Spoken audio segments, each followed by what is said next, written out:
estar aqui, por vários motivos.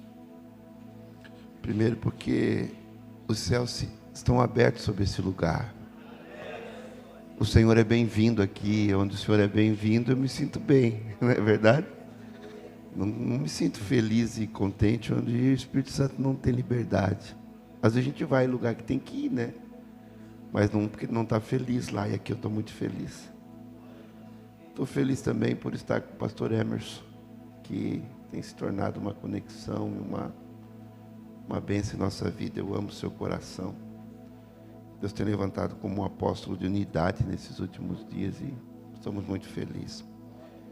E também porque quando eu vejo o pastor Helmut, eu vejo o meu pastor. Então, facilita para mim, né?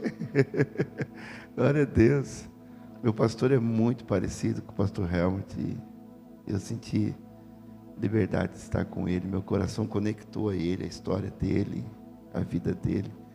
Estou muito feliz mesmo. Eu quero ir em Pagé, eu quero ir na Colônia, né? Eu quero ir em Antônio Prado. A minha esposa quer ir em Antônio Prado. Estava falando com ela agora de manhã, ela falou assim, eu quero ir em Antônio Prado, quero ir em Garibaldi. Falei, ô Jesus, nós vamos ter tempo para ir em todos os lugares aí, mas eu quero ir. Onde mais que posso ir aqui? Carlos Barbosa, quero ir em Carlos Barbosa também. Farroupilha, meu Deus, vai ter que fazer um itinerário, mas eu quero tocar toda essa geografia com vocês. Estar lá com vocês também vai ser uma benção. Estar lá, né, no Natal, Rio Grande do Norte. É pertinho, rio com rio é rio, né? Amém. Aleluia, talvez lá em Maceió, Goiás, né? O reino de Deus é isso, queridos. O reino de Deus não tem fronteiras, né? Não tem. E nós precisamos entender isso. Esse é o mover dos últimos dias. E eu queria, antes de pregar a palavra, trazer algo para você. Eu amo teologia, amo demais. Estudei muito na minha vida, em vários lugares diferentes. Eu amo, mas Deus tem me levado a entender que nós temos gerado muitos conceitos em nossos corações.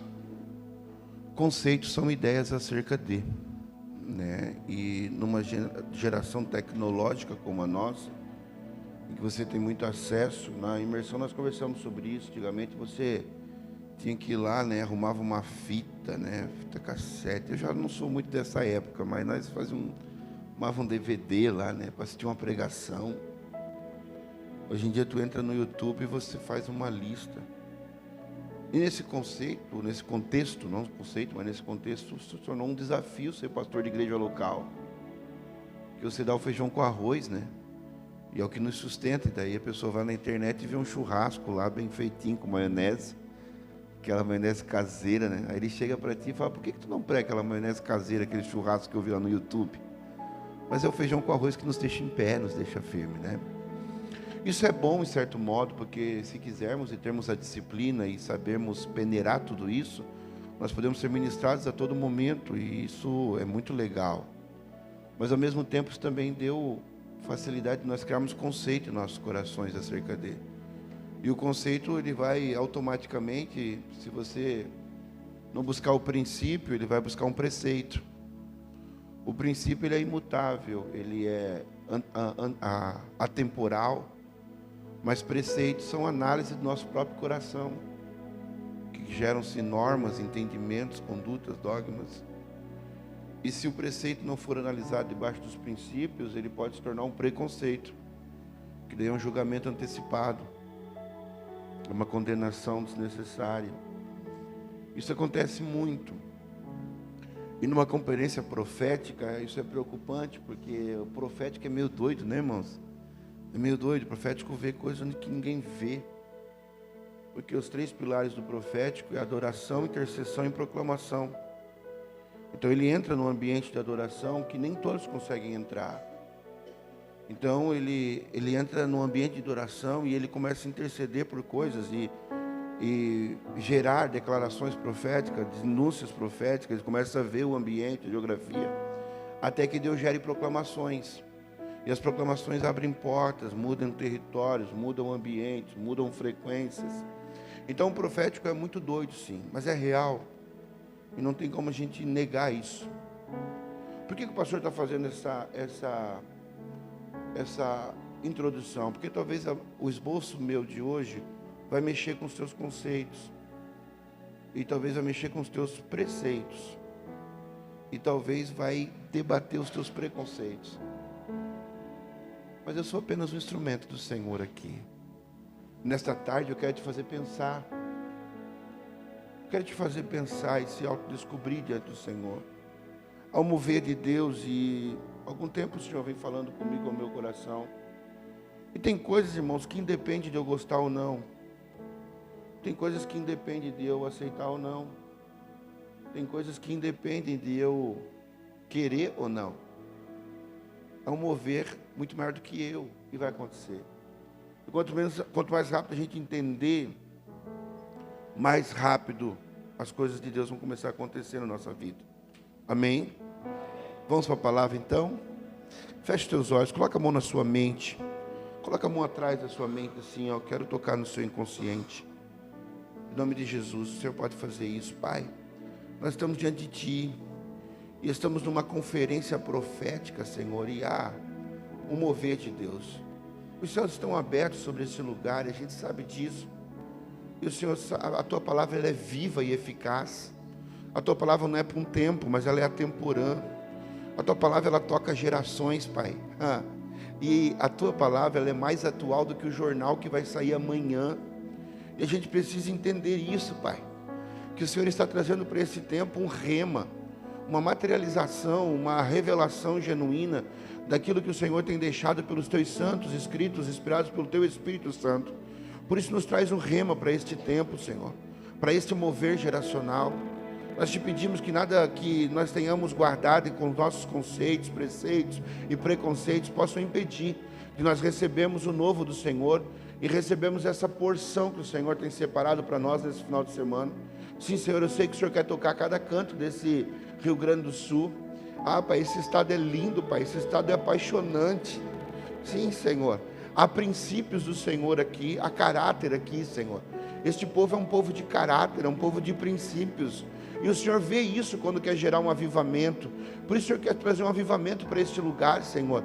Mas abre os nossos corações e a nossa mente para receber o do Senhor. E não deixe que os monumentos passados, as colunas de idolatria, Senhor, impeçam nós de recebermos o novo do Senhor.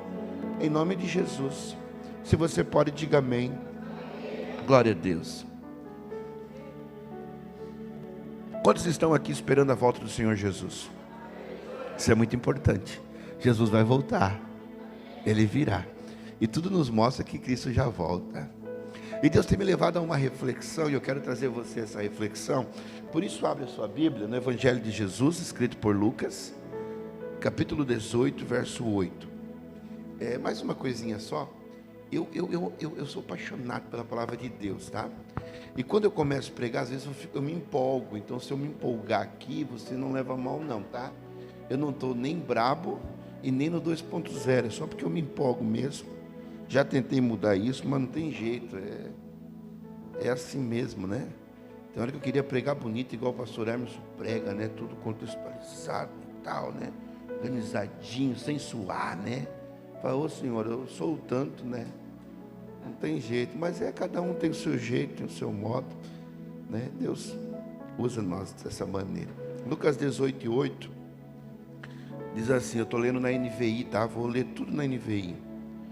Lucas 18:8 diz assim, eu lhes digo, Ele lhes fará justiça e depressa. Ponto. Agora, olha o que Deus vai dizer, o Senhor vai dizer no final. E esse é a base da reflexão dessa tarde. Contudo, com base em tudo isso, quando o Filho do Homem, que filho com letra maiúscula, referindo ao próprio Cristo, o próprio Senhor, quando o Filho do Homem vier, encontrará fé na terra? Eu quero que você fique com essa pergunta em seu coração. Quando o Filho do Homem vier, encontrará fé na terra? Fé aqui, no grego, né? No Novo Testamento foi escrito no grego. E a fé aqui tem um contexto, tem dois contextos. Tem o contexto de confiança e compromisso. É como se o Senhor estivesse dizendo assim: quando o Filho do Homem vier, Ele vai encontrar quem crê nele, Ele vai encontrar um povo que confia nele, Ele vai encontrar um povo que acredita nele. Mas também dá para entender, e é plausível a gente interpretar da seguinte forma: quando o Filho do Homem vier, Ele vai encontrar comprometimento na terra. Ele vai encontrar pessoas comprometidas, pessoas alinhadas, ajustadas ao propósito. E essa reflexão começou a mexer comigo, porque Jesus está às portas mesmo. Ele está vindo. As coisas nos mostram, as situações nos mostram, a natureza nos mostram, as nações nos mostram que não está longe de Jesus voltar. Essa esperança tem que estar viva em nós. Nós vamos aguardar o Senhor Jesus. Eu sempre costumo dizer, eu anseio que Ele venha hoje, mas eu trabalho como se Ele viesse daqui a 100 anos. Eu desejo a volta do Senhor a todo momento, porque eu quero estar com Ele na eternidade. Por mais que eu já viva a eternidade aqui, nada se compara a estar com Ele. Aonde Ele estiver, estaremos com Ele. Mas eu fiquei perguntando: Senhor, como ter uma análise da tua igreja mundial e global acerca do como estamos te aguardando, do quanto estamos, o que estamos fazendo e o quão comprometido estamos com o teu retorno, levando em consideração essa interpretação de fé que trata confiança e compromisso. Eu fico me perguntando qual é o nosso nível de crer no Senhor, de confiar no Senhor, e qual é o nosso nível de comprometimento. E o Espírito Santo me levou, e a mente de pregador é meio doida, né? E o Espírito Santo falou para mim assim: começa a pensar e raciocinar, porque é a segunda vinda de Cristo. Se você levar em consideração que Ele já veio uma vez e se fez carne, a Bíblia diz que eis que a virgem conceberá e dará luz a um filho, e ele será chamado Emanuel, que traduzido é Deus conosco. E Ele já veio. Ele veio na manjedoura, Ele veio em Belém, Ele se fez carne. Ele viveu, Ele morreu por mim e por você. E Ele foi assunto ao céu, está à destra do Pai. E Ele disse, quando Ele estava subindo ao céu, lá no monte, junto com mais ou menos 500 pessoas que testemunharam esse episódio, ele diz: olha, ficai em Jerusalém até que do alto sejais revestido. E depois de ser vestido, vocês ser mesmo a testemunha, né? Jerusalém, Judéia, Samaria, até o fim da terra. E Ele deu alguns direcionamentos, e a Bíblia diz que Ele começou a subir.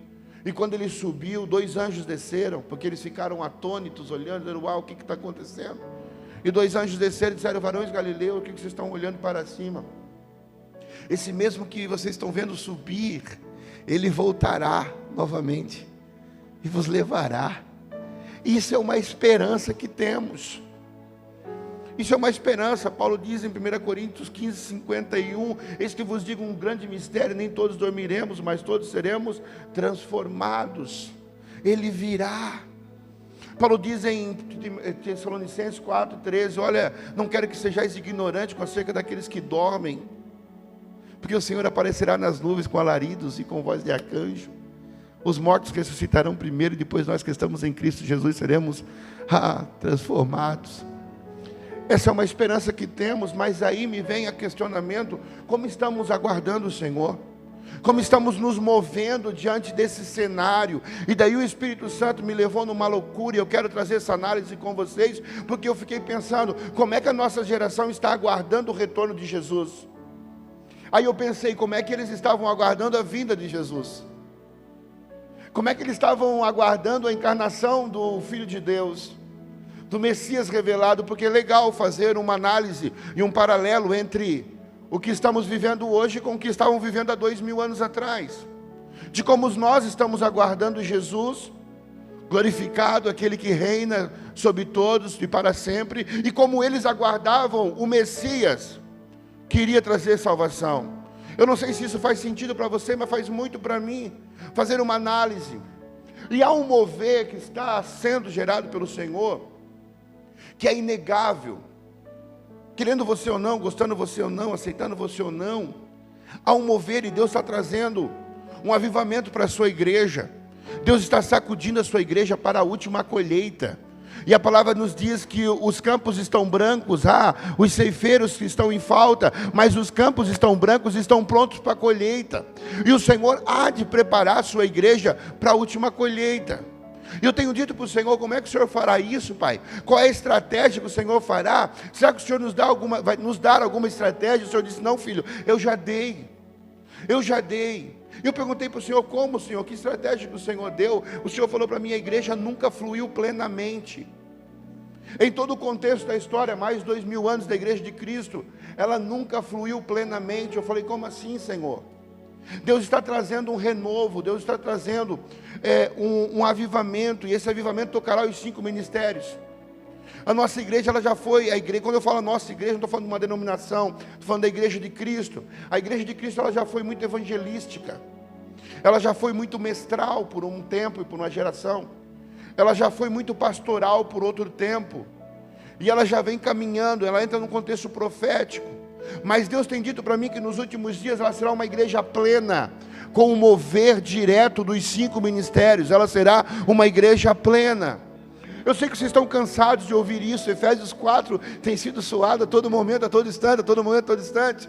E Efésios 4 nada mais é do que a plenitude de Cristo, porque a igreja é de Cristo e é o corpo de Cristo. E quando nós falamos dos 5 ministérios, nós estamos falando da mente plena de Cristo. Ele é o cabeça, e os 5 ministérios é a plenitude da mente de Cristo funcionando. E nós não podemos ter uma igreja com parte de Cristo, com uma parte da mente de Cristo, mas com a mente completa de Cristo, ativada para instruir, preparar o povo, para conduzir os santos. E o ministério é uma coisa muito interessante, porque a Bíblia diz que ele deu uns para apóstolos, outros para profeta, outros para evangelistas, outros para pastores e mestres, a fim de preparar os santos para o ministério.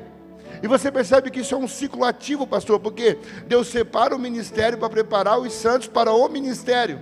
Então você vê que é uma roda que gira, é um processo. O pastor Emerson foi brilhante na nossa imersão, falando sobre esse contexto de níveis de maturidade, onde você sai de bebê espiritual e você vai para jovens, onde você sai de filhinhos, e João faz um paralelo a isso, ele fala filhinho, depois ele fala jovens, e depois ele fala pais. São níveis de transição, e Deus está transicionando a sua igreja, e nós precisamos entender isso, porque o mover já foi gerado, o mover já foi dado a nós.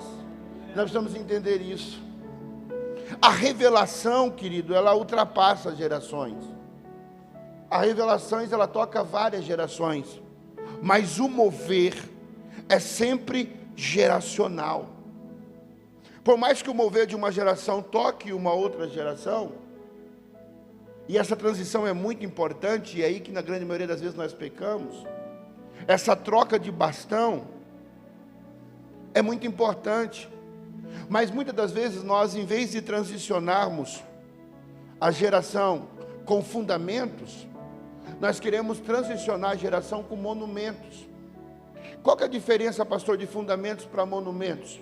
Fundamento é base, fundamento é princípios que são imutáveis. Mas às vezes eu gero um mover numa geração, e mover é bom.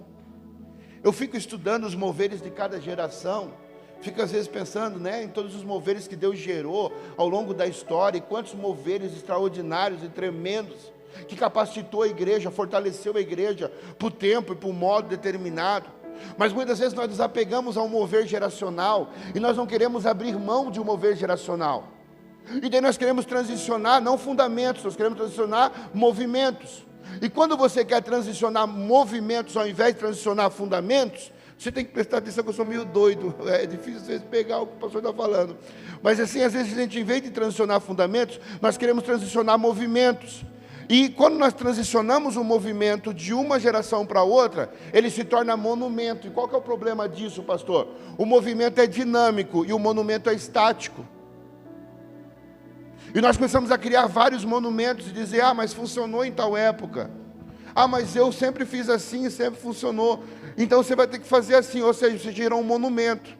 Você criou um sistema que você quer que funcione, mas não. A cada geração Deus está liberando um novo tempo. Deus está liberando um novo modo. A Bíblia diz em Eclesiastes que há um tempo e um modo determinado para todas as coisas. Então essas transições são necessárias. E isso é muito complexo, porque a transição de uma geração, há anos atrás, era maior. A transição de um ciclo de anos atrás era maior. Hoje a transição de ciclo está muito rápida. As coisas estão muito aceleradas. A gente vive numa geração transições. Eu já vivi transições. Eu tenho 35 anos, comecei a pastorear com 20. Eu já tive que me reinventar. Acredite você se quiser. Eu já tive de me reinventar. Eu já tive de aprender a pregar de novo. Eu já tive de tentar entender o mover. Eu já cheguei em culto de jovens, de olhar para a igreja e dizer: Senhor, essa aqui é a igreja que eu pastoreio mesmo. Eu estou perdido aqui, Jesus, é isso mesmo? Porque são transições acima de transições, e Deus está acelerado, Deus está com urgência, Deus não está com pressa, porque se ele tivesse com pressa, ele seria desorganizado, mas ele está com urgência. Ele quer levantar uma geração poderosa, e nós temos que entender isso. Fundamentos são necessários para uma geração. Eu vou pregar sobre isso à noite, e esse texto vai perpetuar. Nós vamos começar a construir algo que vamos terminar amanhã de manhã. E às vezes a avareza, a presunção, nos faz travar aquilo que Deus quer fazer, estatizar aquilo que Deus quer que seja dinâmico. E daí a palavra de Deus diz em João 3:8, o vento sopra onde quer. Você ouve o barulho que ele faz, mas não sabe de onde ele vem, e nem para onde ele vai. Assim é todo aquele que é movido pelo Espírito. E Deus está soprando o seu vento sobre o Rio Grande do Sul, e às vezes ele abala com os nossos monumentos, com os nossos conceitos, com os nossos preceitos. E daí vamos lá, porque Deus já liberou uma revelação. O rema de Deus para esse tempo está muito claro, está palpável, está visível. Nós conseguimos contemplar o que Deus quer fazer. Amém? Quantos já conseguem visualizar o que Deus quer fazer? Está visível, está palpável. Todos veem, mas nós precisamos nos mover a isso. E eu quero falar hoje sobre o mover e o ministério. O mover e os 5 ministérios. E dentro disso eu vou trazer alguns conceitos importantes para nós pensarmos. Eu quero convidar você, se Deus faz isso, por que não podemos fazer, né? O Senhor fala em Isaías 1:18, vinde arruazemos, vinde arguir-me, diz o Senhor. Ele está dizendo, vamos discutir sobre isso, vamos refletir, vamos pensar. Deus nos fez seres pensantes, nós temos que pensar sobre o que Deus está fazendo, amém ou não amém? Então precisamos entender, e eu quero que você viaje comigo agora, vamos fazer uma viagem transcultural, e uma viagem do tempo. Eu quero convidar você a fazer uma viagem de 2000 anos, e nós voltarmos ao ambiente em que está aguardando a vinda do Messias, que está aguardando o bebê de Belém. E eu quero convidar você, e você pode ler em casa, ou você pode ir acompanhando comigo, se a sua Bíblia estiver aí. Só não impeça que a internet te impeça de estar conectado comigo. Mas eu quero fazer uma análise entre Mateus 2 e Lucas 2, e trazer você a reflexão dentro desses 2 capítulos de livros diferentes. Mateus 2 e Lucas 2 é o texto que nós vamos percorrer. E eu vou iniciar com Mateus capítulo 2, versículo 1. A Bíblia diz que depois que Jesus nasceu em Belém,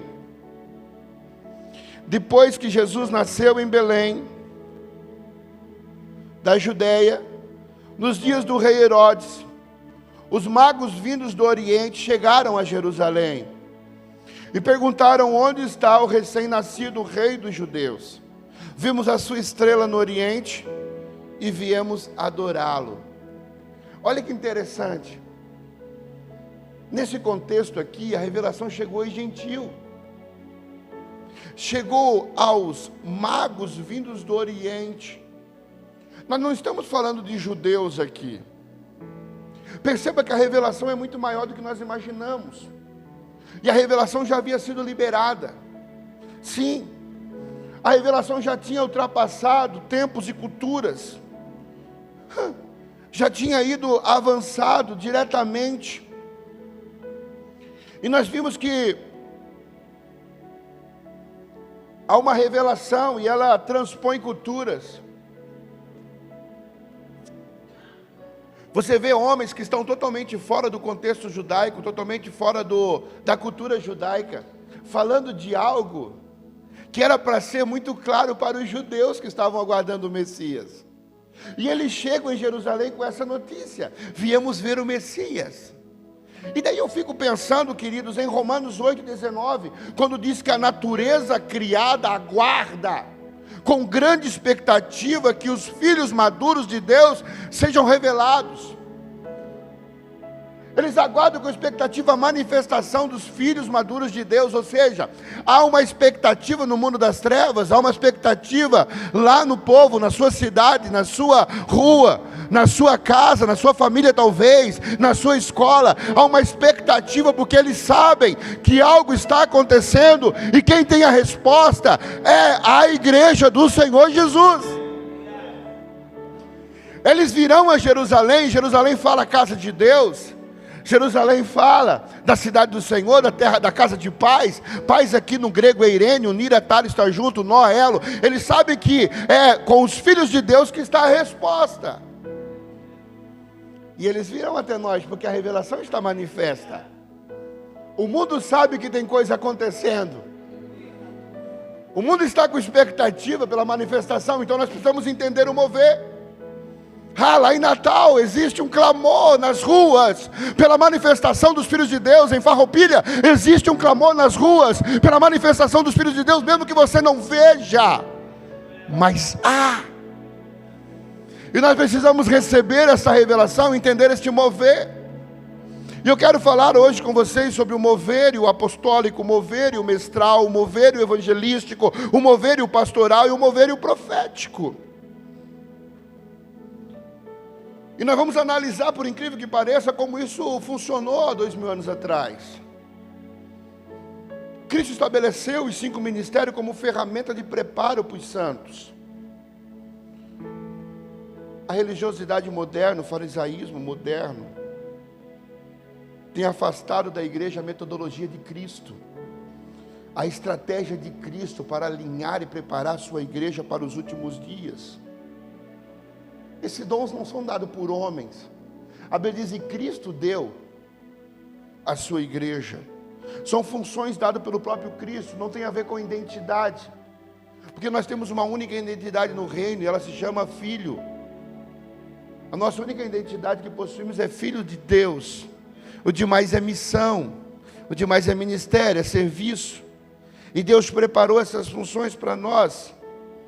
E o propósito final é que todos sejam preparados e maduros, que não sejam mais como meninos inconstantes, levados por todo o vento de doutrina. Esse é o propósito dos 5 ministérios: preparar um exército, preparar uma igreja madura, que esteja com fé, crendo, comprometida, aguardando a vinda do Senhor. Esse é o único propósito. Não é engrandecer homens, envaidecer homens, dar títulos a homens. Não é isso. Se você acha que é isso, você não entendeu nada. O único objetivo é preparar os santos, capacitar os santos, treinar os santos, instruir os santos, para que todos alcancem a maturidade, a varonilidade. É isso?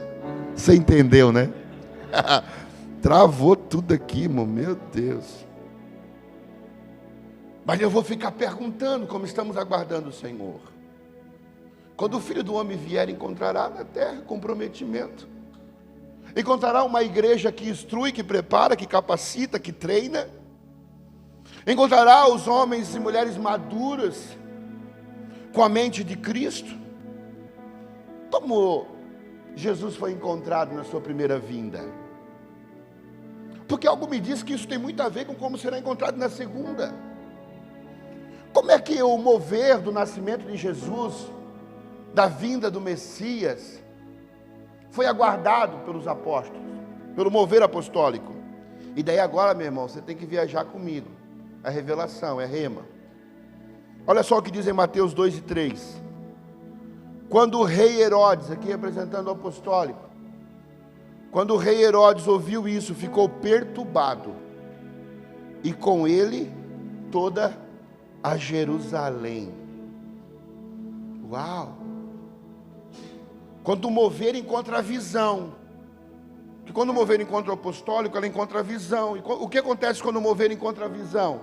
O que aconteceu quando o mover encontrou a visão? Quando o mover encontra a visão, a revelação encontra um apostólico desprevenido, perdido, perturbado. A Bíblia diz que o rei perturbou-se e perturbou todo o povo. O mover de Cristo encontra Jerusalém sem visão, desprevenida, despreparada, desorganizada. Sim. E a Bíblia diz em Provérbios 29, 18, e eu vou ler aqui na King James, fala assim: um povo que não aceita a revelação do Senhor é uma nação sem ordem. Quem obedece à palavra de Deus é feliz. Um povo que não aceita a revelação do Senhor é uma nação sem ordem. E Jerusalém está sem ordem. O apostólico está desprevenido, despreparado. Na NVI, vai dizer assim, ó: onde não há visão, o povo perece. Sem visão, o povo perde o autocontrole e a disciplina. O povo perde o destino. O povo não tem visão. E sem visão não temos provisão. Sem visão não sabemos para onde estamos indo. Sem visão não sabemos aonde queremos chegar. Sem visão, o Filho do Homem não encontrará na terra fé. Precisamos ter a nossa visão clara, os nossos olhos abertos espirituais. Precisamos saber para onde vamos. E, irmão, deixa eu dizer uma coisa para você, com toda certeza, eu diria que sem visão perde a graça. Porque a visão é o que nos faz acordar todos os dias.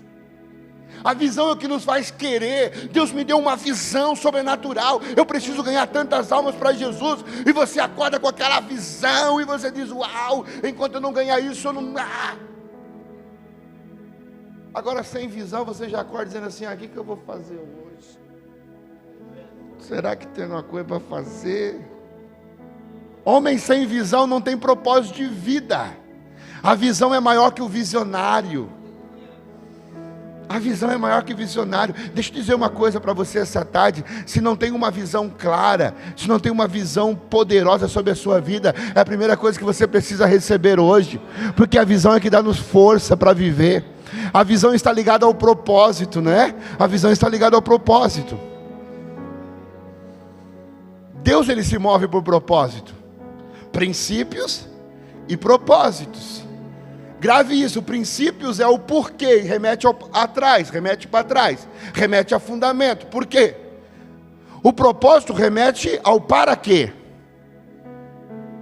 Princípio é porquê, propósito é para quê. E todos nós temos que ter um para quê acordar, um para quê se levantar, um para quê viajar, um para quê chegar, porque Deus tem o seu para quê. Isso está em João 3,16. Por quê? Princípio: Deus amou o mundo de tal maneira. Ou seja, a base de tudo que Deus faz é o amor. O porquê da movimentação de Deus é o amor. O princípio de toda a movimentação de Deus é o amor. E ele diz: porque Deus amou o mundo de tal maneira que deu o seu Filho unigênito. Para quê? Propósito de tudo isso: para que todo aquele que nele crê não pereça, mas tenha a vida eterna.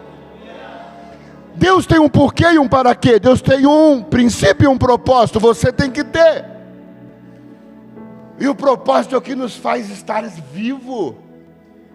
Eu vivo por um propósito. Na verdade, o propósito é o que nos permite ficar vivo. A única coisa, deixa eu dizer para você, a única coisa que vai você estar nessa terra ainda é o propósito.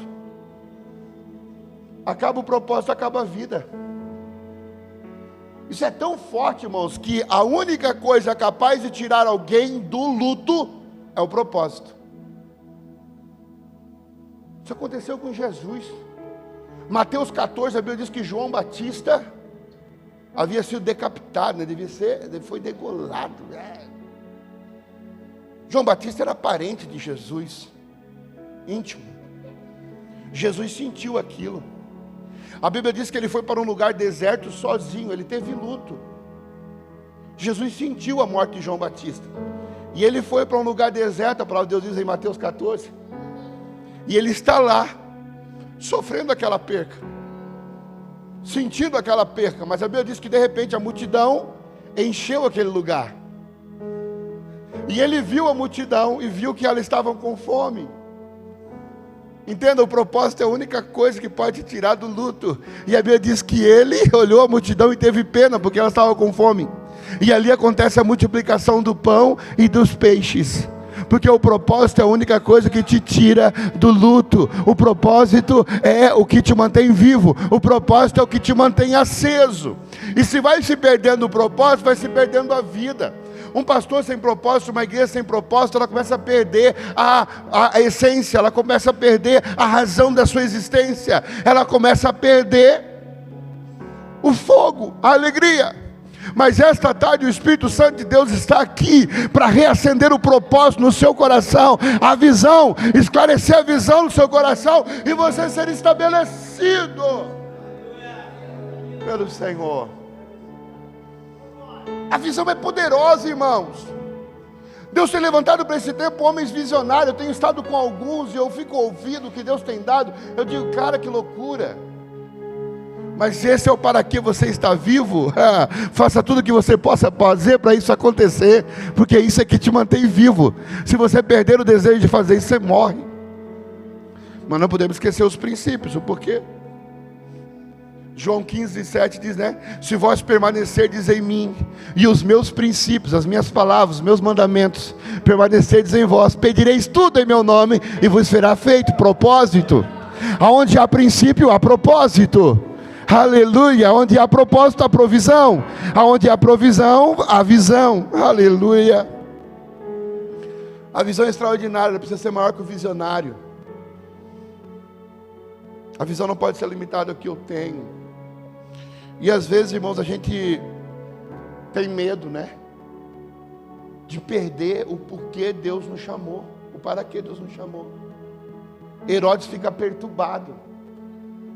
Herodes vê o mover como algo concorrente à sua posição. Herodes fica pensando, está começando um mover aí que vai me tirar da minha posição. Está começando um mover que vai tirar o meu trono. Se há visão em você, ninguém tira o trono, irmão. Se há propósito na tua vida, ninguém tira o trono. Herodes, ele limita a visão a si mesmo. É um egoísmo. E o egoísmo tem destruído e limitado visões extraordinárias de Deus. Herodes, ele tenta destruir tudo aquilo que pode tirar ele do conforto. Matem todos os meninos até 2 anos de idade. Herodes entra num egoísmo tão nojento que ele diz assim, ó, mate tudo que está sendo gerado nesses últimos dias. Matem essa nova geração. Apaguem este mover.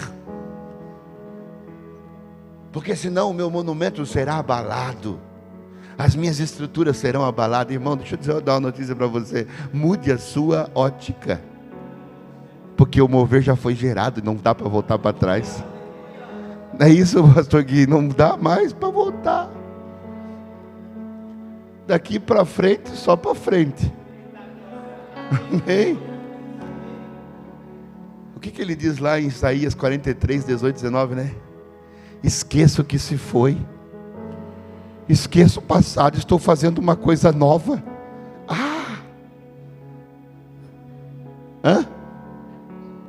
Caminhos nos ermos, caminho no deserto. Eu estou fazendo algo novo e não é algo normal. Eu estou transicionando a minha igreja para algo que não é entendível, para algo que não é explicável. E o que Deus está fazendo nessa geração é algo que não é explicável, irmão. E o nosso maior defeito é querer sentar em mesas para explicar o que é inexplicável.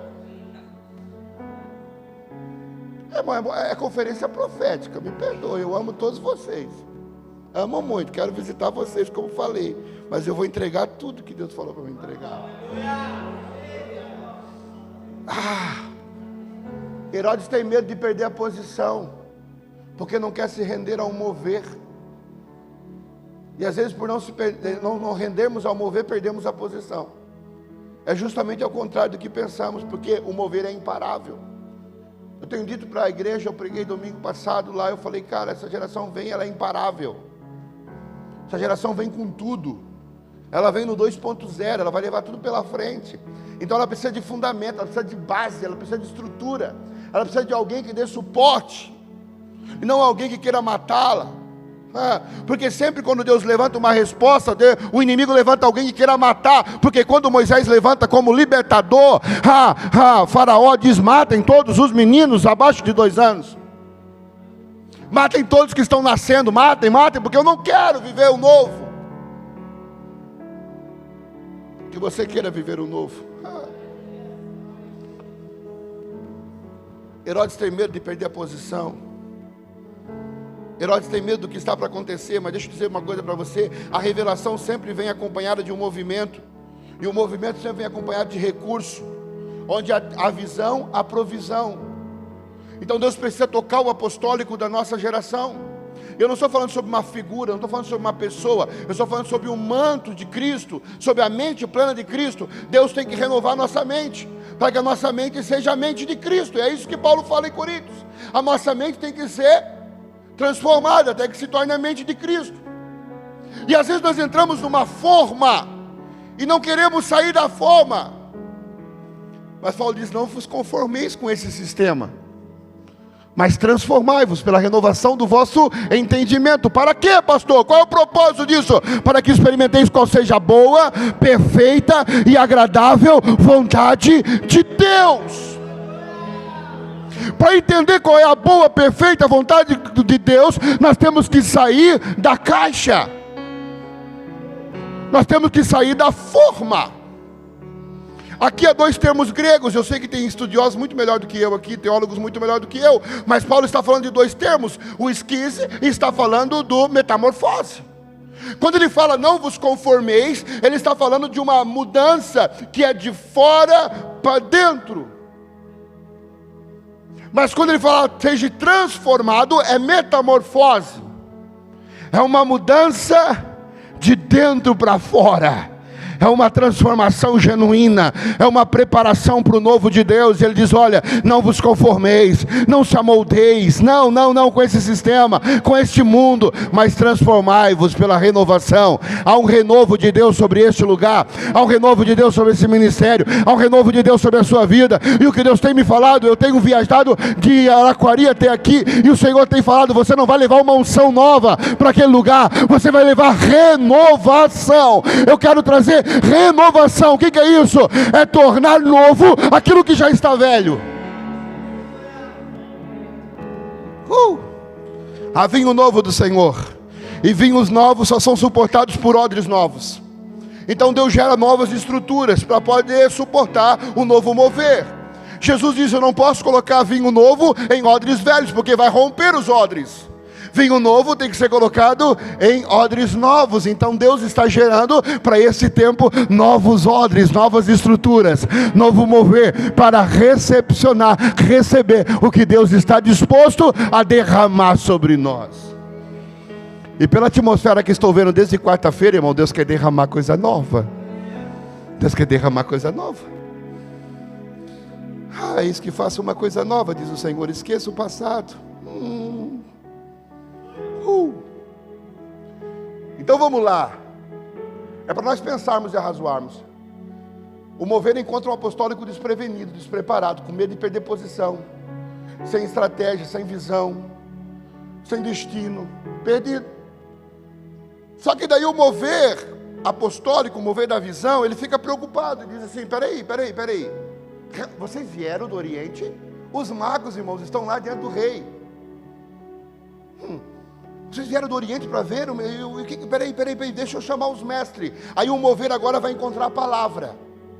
O mover encontra o ensino, o mover encontra o mestral. Porque o apostólico vai chamar o mestral. E a Bíblia diz, Mateus 2:4, viaje comigo. Você está lá em Jerusalém nesse momento. E a palavra de Deus diz assim, tendo reunido todos os chefes dos sacerdotes, chamou o presbitério. E do povo, E os mestres da lei, agora o apostólico chamou os mestres, disse assim, vão pensar. O que estão falando, cara? Eles vieram aqui com uma fala meia doida, com uma revelação, dizendo que tem uma estrela, dizendo que o Messias nasceu. O que é isso? Não estou entendendo. Chama lá, vamos reunir, vamos pensar, o que está acontecendo? Chama os mestres. E daí chamaram os mestres e perguntaram para eles, aonde que deve nascer o Cristo? Estão dizendo, onde que está acontecendo esse negócio que eles estão falando aí? E então os mestres responderam, versículo 5, em Belém da Judéia. Os mestres têm uma resposta, ele diz, olha, está acontecendo em Belém da Judéia, pois assim escreveu o profeta, mas tu, ó Belém, da terra de Judá, de forma alguma és menor entre as principais cidades de Judá, pois de ti virá o líder, que como pastor conduzirá Israel, o meu povo. Agora o mover vai encontrar a palavra, vai encontrar o mestre. E quando encontra o mestre, o negócio não está bom ainda, irmão, mas vai melhorar. Vai melhorar, calma. Quem está entendendo até aqui, diga amém. Quando eles encontram o mestre, quando o mover vai encontrar os mestres eles conhecem o passado. Eles, olha, está escrito. Em Belém é o lugar. Eles conhecem o passado, eles conhecem o futuro. Grave isso. Eles conhecem o passado, conhecem o futuro, mas estão presos no presente. Eles conhecem o passado, conhecem o futuro, mas estão presos no presente. E Deus tem me dito, o mover é dinâmico, não é estático. O mover é dinâmico, não é estático. Os mestres aqui sabem aonde que está acontecendo. Sabem o que está acontecendo. Eles são tão interessantes, irmão, que eles estudam o mover. Eles estudam o mover, eles fazem uma exegese, uma investigação. Eles fazem uma investigação completa do mover que está acontecendo. E eles dizem, não, isso é de fato, os profetas falaram que isso ia acontecer. Remete a esse tempo, foi dito nos passados. Eles conhecem o passado, eles conhecem o futuro. Mas eles estão presos no presente, por quê? Porque eles têm uma dificuldade enorme de se render ao mover. Eles se encontram estáticos. Os mestres sabiam que era em Belém. Eles direcionaram os magos até Belém, mas não estavam dispostos a irem a Belém. Eles não estavam dispostos a se lançarem em adoração. Eles disseram, olha, é em Belém. É em Belém. Me contaram que é em Belém. Os profetas disseram que é em Belém. Mas eu não quero sair do meu conforto. Eu não quero sair aqui dos grandes centros. Eu não quero sair daqui. Não quero me envolver nesse negócio. Eu não quero entrar nesse mover. Vão, é em Belém. Vão, é em Belém. E Deus me remete ao nosso tempo, porque nós estamos guardando Jesus. E eu estou fazendo esse contexto lá para nós se observar aqui. Eu estou fazendo uma análise de como foi há 2000 anos atrás, para nós ver como nós estamos se portando hoje. E o que eu olho quando eu vejo os mestres hoje, eu vejo um povo que conhece muito sobre Jesus, mas não conhece Jesus. Conhece a história de Jesus, mas nunca teve relacionamento com Ele. Irmão, você entra em discussão no YouTube ali, dá até medo. Os ateus conhecem mais sobre Jesus do que nós. Estou falando alguma mentira? Não. É incrível. Incrível, todo mundo sabe sobre. Mas ninguém conhece Jesus. Não é verdade? Ninguém conhece Jesus. Mas Deus está levantando um tempo. E o que eu tenho visto tem sido mestres sendo levantados no sobrenatural. Mestres que queiram entrar dentro do mover, que queiram viver algo novo de Deus. E eles sabem que é esse tempo, não é realmente esse tempo. A palavra de Deus fala, a palavra de Deus diz, tem fundamento, tem princípio nisso. É real essa revelação, mas eu quero me inundar nesta glória. Eu quero me lançar nesse mover. Eu quero viver tudo isso que Deus está fazendo. O mover tem que encontrar os mestres. O mover tem que abalar as estruturas acadêmicas. O mover tem que rachar estruturas acadêmicas. Deus está trazendo esse tempo, irmãos. Eu creio que Deus está trazendo.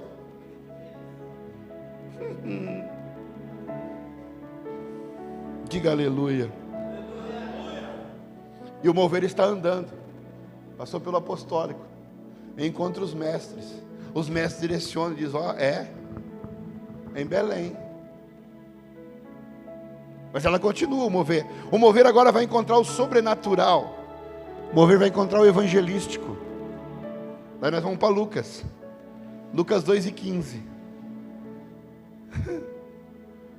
Quando os anjos o deixaram e foram para os céus, os pastores, aqui pastores não é ministério, aqui pastores é profissão mesmo, é quem estava cuidando das ovelhas, realmente. Então aqui não é o mover pastoral, é o mover evangelístico, você vai entender. Para você entender melhor, eu vou ler de uma forma diferente. Quando os anjos do Senhor desceram, os deixaram e foram para o céu, os profissionais que cuidam de ovelhas disseram uns aos outros: vamos a Belém. O mover tocou os caras. E vejamos isso que aconteceu, e que o Senhor nos deu a conhecer. Então correram para lá e encontraram Maria e José e o bebê deitado na manjedoura. E depois de verem o menino, contaram a todos. Coisa de evangelista, né? É bem coisa de evangelista, né? Contaram a todos o que lhe fora dito a respeito do menino. E todos os que ouviram o que os pastores diziam ficavam admirados. Agora o mover encontra o evangelístico. Irmãos, e aqui eu quero abrir um parênteses para você entender que essa revelação é tão poderosa que ela ultrapassa, ela rompe barreiras culturais, religiosas. Os céus estavam em festa, os céus estavam em júbilo. Não há nenhum mover que aconteça na terra que não acontece primeiro no céu. E eu vou falar uma frase que é louca, que talvez vai mexer a sua cabeça, mas Deus não começa nada que não tenha terminado. Não sei se você entende essa frase, mas Deus não começa nada que Ele já não tenha terminado. Tudo que acontece no mundo natural, Deus já concluiu no mundo espiritual. E não há mover que aconteça na terra que já não tenha sido iniciado no céu. E quando Deus libera essa revelação, esse mover, o céu está em júbilo. Há festa no céu, porque algo está acontecendo na terra. E é tão interessante que a Bíblia diz em Hebreus 2, não me foge a memória, Hebreus 2, posso estar equivocado, mas é em Hebreus. A Bíblia diz que os anjos são seres ministradores que estão a serviço daqueles que hão de herdar a vida eterna. Então, o céu, os anjos estão à disposição e a serviço do mover sobrenatural de Deus. Os anjos se posicionam em função do mover sobrenatural de Deus, e isso é lindo. E daí Lucas 2:10, que é um texto um pouquinho antes do que eu li, diz: quando anjos desceram em Jerusalém, quando anjos encontraram aqueles profissionais que cuidavam de ovelhas. Eu acho muito interessante porque o céu está que nem uma panela de pressão. O céu está segurando aquele mover. Parece que os céus estão aguardando o Pai dizendo: é agora, vai acontecer, podemos ir. E ele sai. E eles saem durante a noite, irmão. E eu fico eles vendo o mover. E isso aqui é uma figura da igreja moderna, da igreja contemporânea. Porque os anjos descem e parece que eles começam a contemplar nas casas, né? Está dormindo. Está dormindo. Meu Deus, esse aqui está dormindo também. A casa do João. Está dormindo. Está dormindo. Onde? Aí ele encontra no meio do mato alguns pequenos pastores profissionais cuidando das ovelhas. E eles descem. Porque é um mover. E eu fico há um mover tão lindo acontecendo no céu que os anjos querem liberar, os anjos querem contar, os anjos querem dizer. E eles descem e eles dizem assim: eu não tenho medo, calme, eu quero contar o que está acontecendo. Eu quero contar a revelação, quero dizer para vocês sobre o mover. Eu trago novas de boas mensagens, eu trago boas novas de grande alegria, que são para todo o povo hoje na cidade de Davi. nasceu o Salvador, que é o Cristo, Senhor.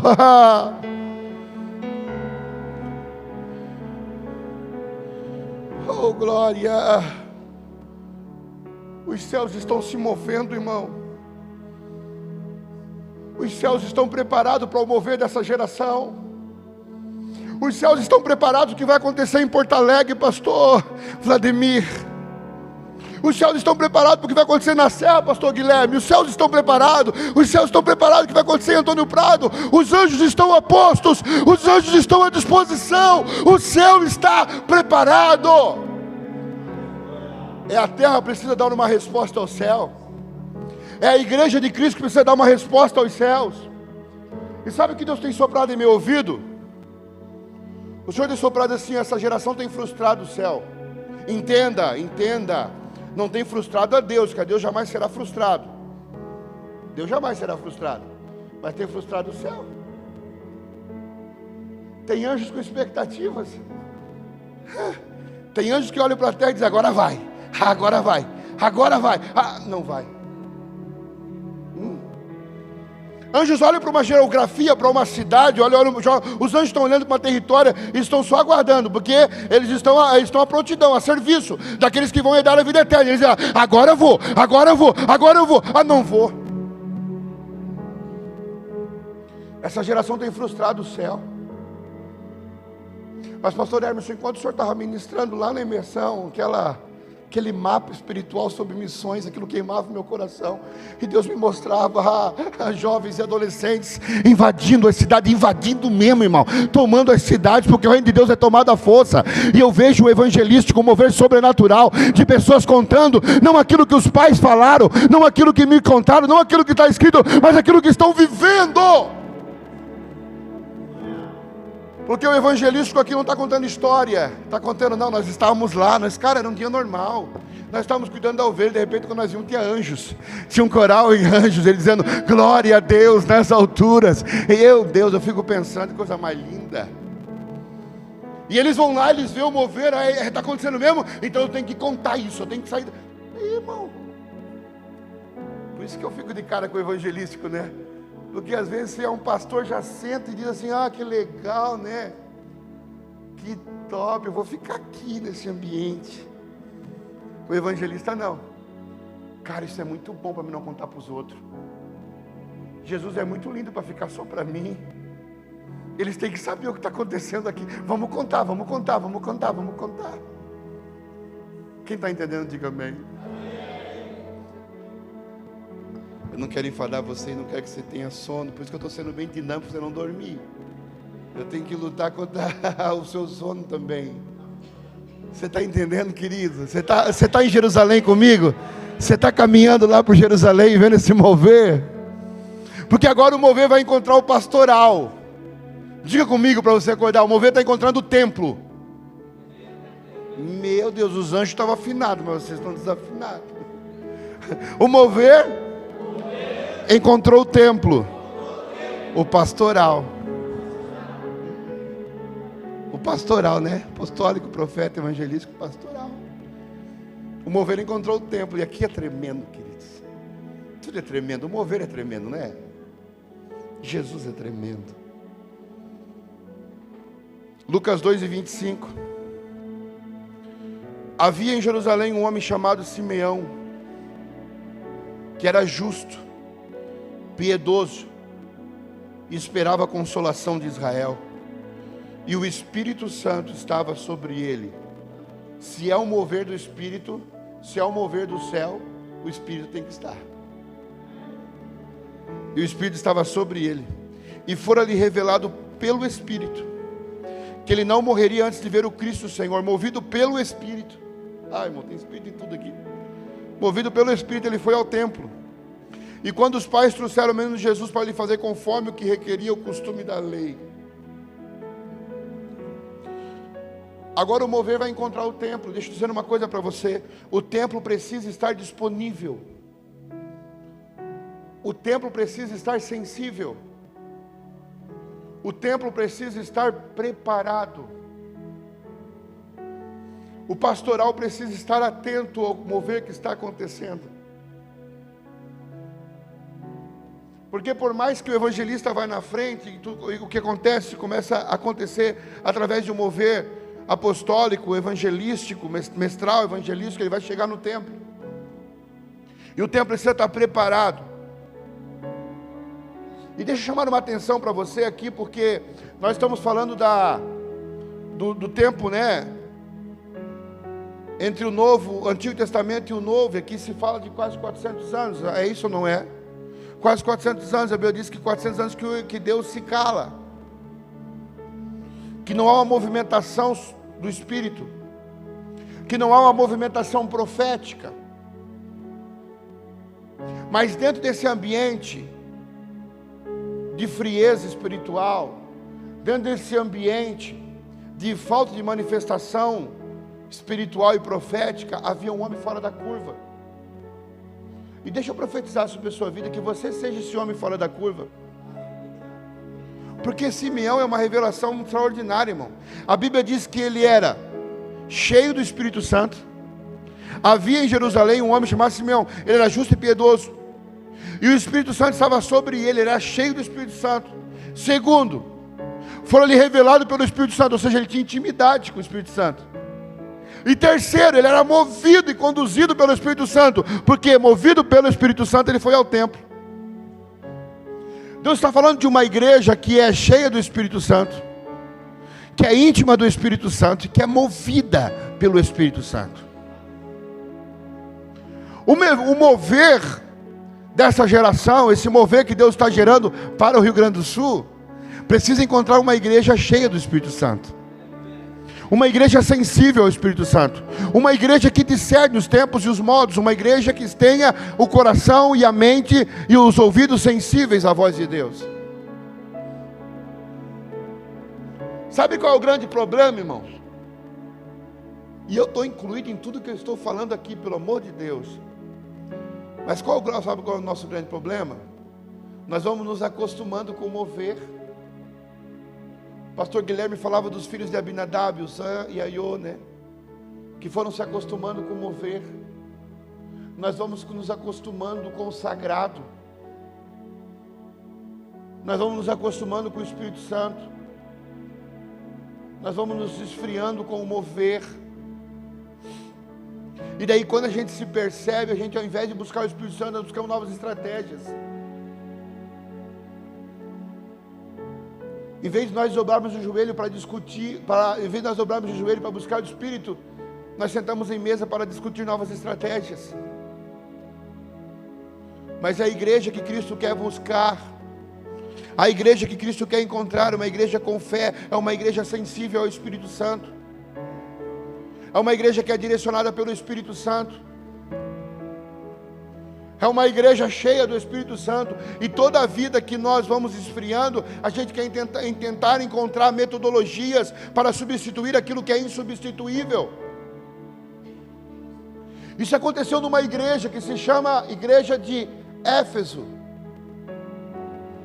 Apocalipse capítulo 2, versículo 4, ele diz à igreja, né? Um anjo diz à igreja: olha, o que eu tenho contra ti, a única coisa que eu tenho contra ti, olha, eu gosto de ti, você destruiu os nicolaítas, você não, eu gosto de você, você é uma boa igreja, mas a única coisa que eu tenho contra ti é que você abandonou o primeiro amor,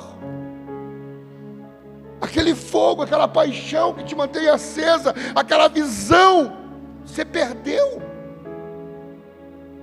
Então nós vamos estudar um pouquinho sobre a igreja de Éfeso. Éfeso era uma cidade politeísta, deusa Diana, deusa, aí tinha lá o deus Dionísio, e é um monte de deus lá, templos. E eu fico conjecturando, eu vou viajar agora para Éfeso, vamos rapidinho, só vamos pegar ali uma ponte aérea, né, sair de Jerusalém até Éfeso. Vamos lá, nós já voltamos para Jerusalém. Eu fico olhando a igreja de Éfeso, uma igreja cheia, uma igreja no primeiro amor. E aqui nós não estamos falando que nós voltar ao primeiro amor, é voltar às primeiras práticas, onde o Espírito Santo tinha liberdade, onde o Espírito Santo podia falar, onde o Espírito Santo direcionava. E a igreja de Éfeso está cheia do Espírito. Ela está tão cheia que Paulo fala sobre revestimento. E o revestimento só pode ser dado para alguém que já se despiu do velho, se vestiu do novo, e agora pode se revestir do poder de Deus. E Paulo trata totalmente isso na carta. Se despir do velho, se vestir do novo, se revestir do Espírito Santo. É uma capacitação sobrenatural de Deus para fazer coisas extraordinárias. Esse é o assunto que Paulo está trazendo na carta. Só que essa igreja, a Bíblia vai dizer que ela se esfria. E deixa eu conjecturar com você e fazer uma historinha para você acordar. Eu fico imaginando lá, né?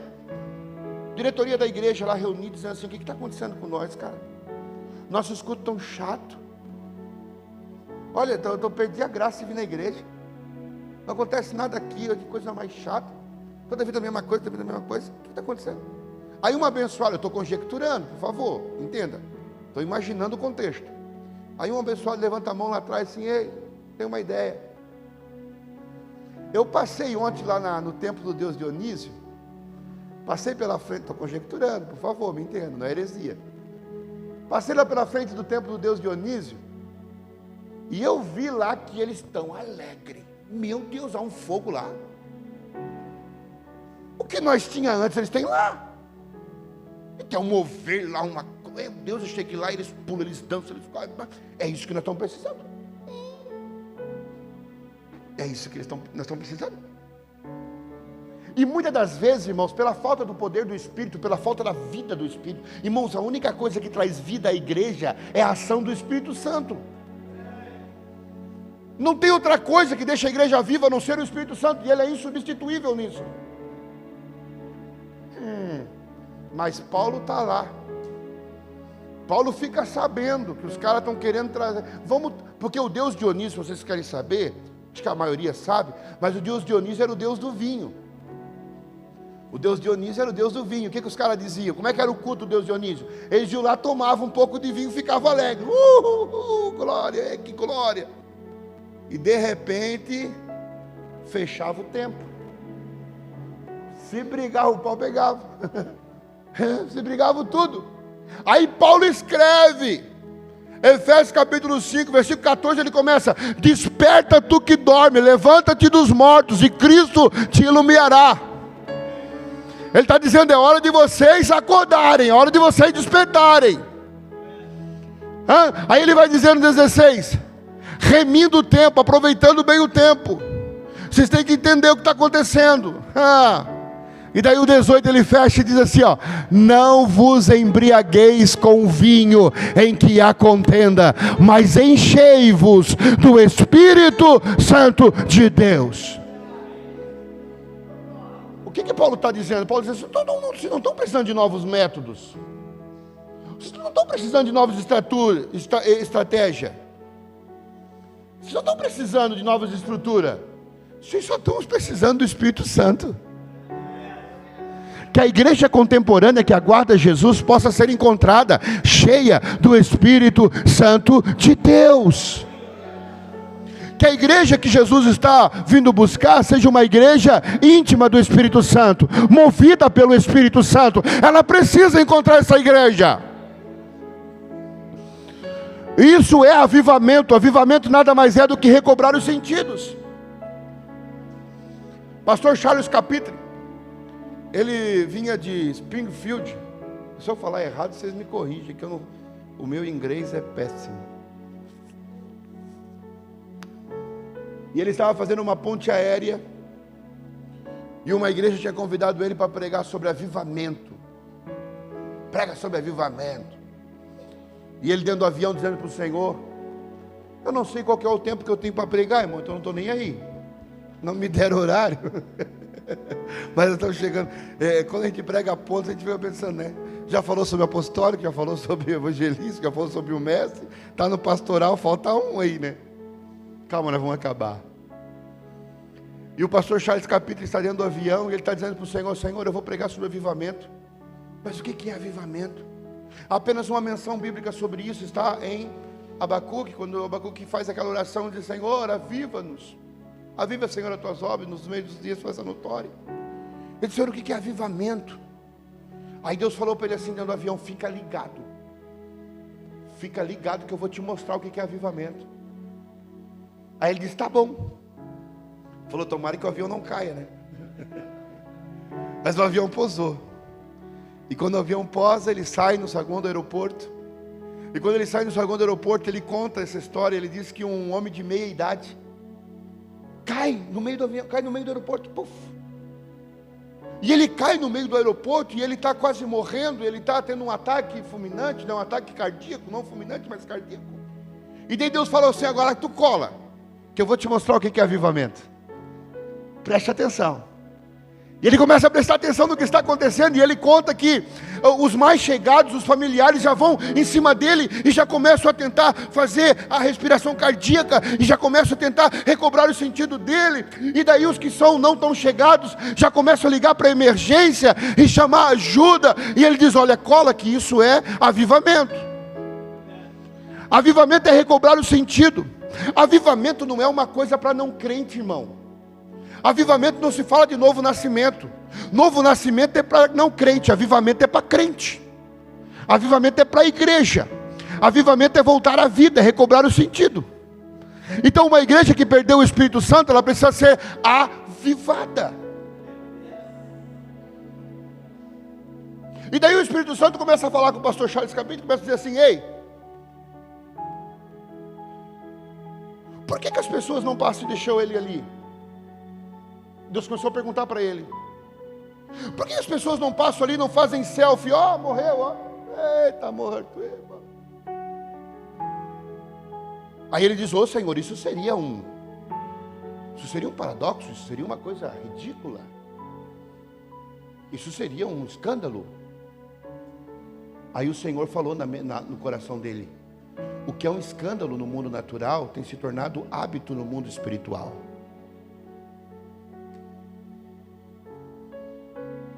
Você já pensou, irmão, que escandaloso seria você passar numa rua e ver uma pessoa tendo um ataque fulminante, a pessoa morrendo, e você dizer: está morrendo, ó, que legal, Deus te abençoe, querida. A bênção de Deus. Estou indo na farmácia, tá? Deus te abençoe. O que é ridículo no mundo natural, irmão, está sendo rotina no mundo espiritual. Igrejas estão morrendo, nós estamos batendo selfie. Oh, que legal, estamos morrendo. É bizarro, mas é real. E o Senhor tem dito: é momento de o meu Espírito tocar a igreja. E o Espírito está aguardando aqueles que o buscam. Buscai-me-ei e me acharei quando me buscar de todo o coração. Há um tempo da igreja brasileira reconhecer o poder do Espírito Santo, porque o Espírito Santo só está na terra para conduzir a sua igreja. A partir do momento que a igreja for arrebatada, ele sobe junto com a igreja. O único papel do Espírito Santo é fortalecer a igreja, capacitar a igreja, ungir a igreja, dar poderes sobrenaturais à igreja. E a igreja precisa ser despertada, amém ou não amém?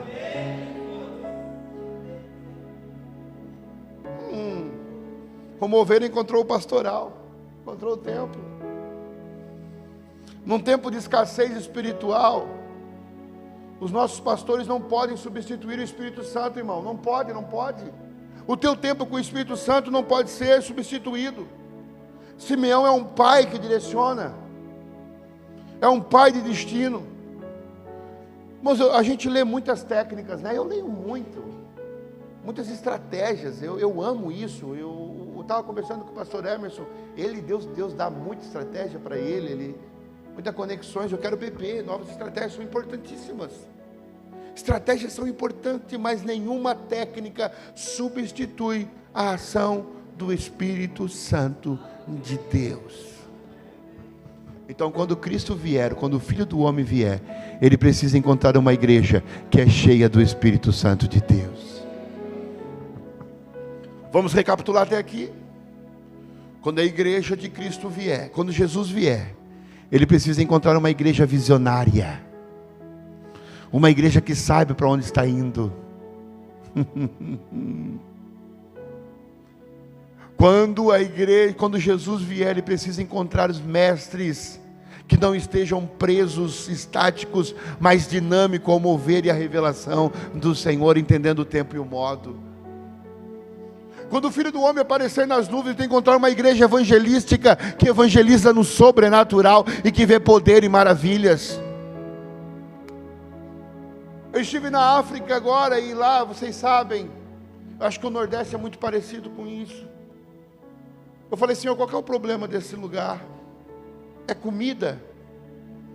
Aí eu comecei a olhar, mas a terra é top. A terra é fértil. Dá para plantar lá. Irmãos, eu vi pé de mamão desse tamanho assim, ó, né? Carregado de mamão, mamão encostando no chão. Eu vi manga para tudo quanto é lado, era manga para mais de manga, que era manga que só Jesus catingava tanta manga, irmão. Eu falei, Jesus, a terra é fértil. Aí o neto perguntou para um rapaz, ei, dá banana aqui? Ele disse, dá. E por que vocês não plantam? Aí o rapaz perguntou para ele, 7 meses. 7 meses para a banana nascer. Fome hoje, quero comer agora. Tá, mas se plantar agora, daqui a 7 meses vai ter banana. Aí eu falei, Senhor, o que está acontecendo? Deus falou assim, é a mente, filho. É a mente. É a mente escravizada, é a mente presa. O que eles precisam aqui é de um evangelho de poder, que tire essas mentes de cativeiros. Mas a gente às vezes esquece do poder sobrenatural de Deus e vamos criando um evangelho assistencialista, é verdade ou não é? Eu vou seguir, meu Deus. Eu só não quero apanhar hoje, tá, irmão? Amo todos vocês. Vai melhorar. É que assim, irmãos, o profético, a conferência é profética. Se tivesse me convidado para uma conferência pastoral, talvez eu vinha aqui dar carinho nos irmãos e tal, né? Mas o profético, ele destrói, arruina, quebra, para depois construir de novo. Jeremias 1:10 diz isso, não é verdade? É 1:10. Tem que arruinar, destruir, tem que tocar, tem que bater na ferida para depois sarar. Então calma que até domingo vai melhorar o negócio. Mas tem que começar assim. O mover encontra a intimidade. O mover encontra o profético. A ordem dos fatores aqui não altera o resultado.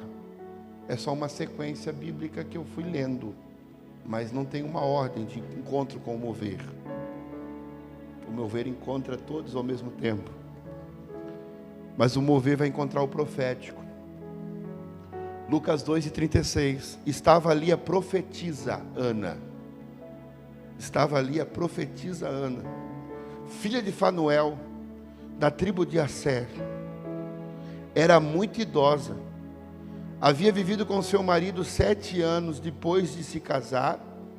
E então permanecera viva até a idade de 84 anos. Uau! Nunca deixava o templo. Nunca abandonava a presença. Adorava a Deus, jejuando e orando dia e noite. Adoração, intercessão, proclamação. Os 3 pilares do profético. Não largava o templo. Adorando, jejuando e orando. Tendo chegado ali naquele exato momento. Diga comigo, profético nunca se atrasa. Tendo chegado ali naquele exato momento, deu graças a Deus e falava a respeito do menino a todos que esperavam a redenção de Jerusalém. O mover vai encontrar intimidade, tem que encontrar, irmão. Eu tenho vivido uns dias proféticos que a gente até, eu vou ser sincero para vocês, me permita, se for se isso era só comigo, a minha ingenuidade, se não acontece com vocês, ignora. Mas por muito tempo eu orei errado. E isso não é uma coisa assim de se envergonhar, porque os próprios discípulos de Jesus chegaram para Jesus e disseram: Senhor, ensina-nos a orar. Como João ensinou seus discípulos, ensina-nos a orar. Orar não é uma coisa fácil mesmo. Mas por muito tempo a gente senta aos pés de Jesus e começa a pedir, né? Já dobrava o joelho dizendo assim: Senhor, eu preciso disso, preciso daquilo, minha mulher precisa disso, minha esposa, meu filho precisa disso, a igreja precisa disso, a igreja precisa disso, aquela precisa daquilo, amém, Senhor. Beleza. Acabei a lista. E nos últimos dias eu disse assim, cara, abandona isso. Os primeiros 3 pilares da oração é ações de graça, louvor e adoração. Se não der tempo de fazer os demais, isso tem que ser feito. E eu tenho me perdido nisso, irmão, que daí outras coisas eu tenho deixado para Jesus. As ações de graça, eu gravei algo no meu coração, eu recebi algo de Deus, que eu quero passar para vocês. Ações de graças estabelece o trono do Senhor. As ações de graças estabelecem o trono do Senhor. O louvor celebra a presença do Rei. E a adoração manifesta a glória do Rei. Eu vou pregar sobre isso amanhã de manhã. Eu tenho entrado num lugar no Senhor que eu não falo nada. Não preciso falar. Eu choro. Tem hora que eu rio. Como é que se fala? É rio? É isso mesmo? Tem hora que eu não faço nada. Tem hora que só Ele fala, eu não falo mais nada. E quando é que o Senhor vai fazer as petições, pastor? As súplicas? Aí é quando eu estou no volante. É quando eu estou indo para algum lugar. Quando eu estou chegando na igreja. Mas quando eu entro no meu secreto, irmão, eu não trago problema para o meu Senhor. Você está entendendo o que eu estou falando? Eu fiz assim, Senhor, que nada me tire deste lugar. Quando eu saí, porque assim, irmãos, a gente tem que entender que diante dele nós somos cordeiro. Quando nós saímos perto dele, quando nós chegamos dele, nós somos ovelha. Mas quando nós saímos saímos com ele, nós temos que sair como leão. Diante dele a gente se abre. Diante dele a gente se anula. Diante dele a gente se rasga. Mas daí Ele nos dá uma graça, uma força, um poder que você sai.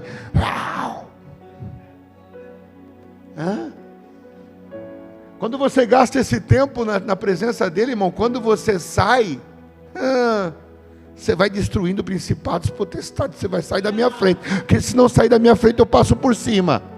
Porque o grande eu sou está comigo.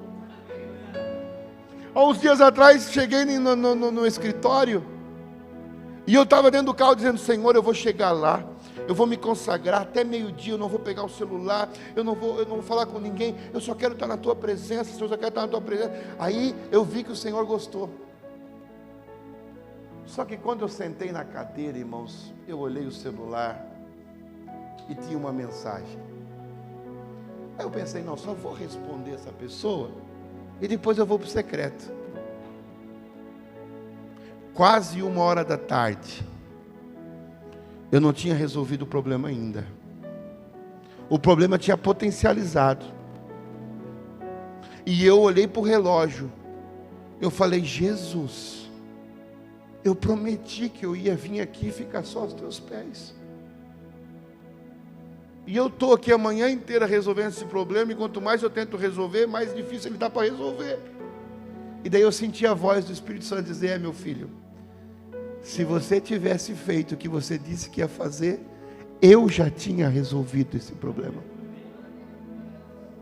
Mas você quis resolver, eu deixei você resolver.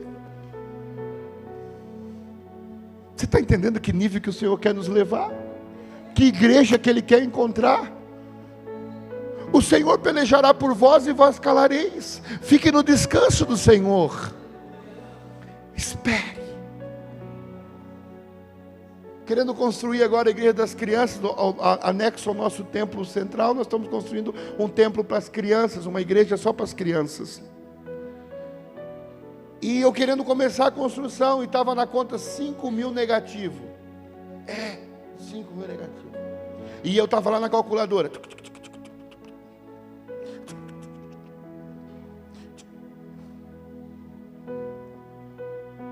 Aí Deus falou para mim assim, se você quiser calcular,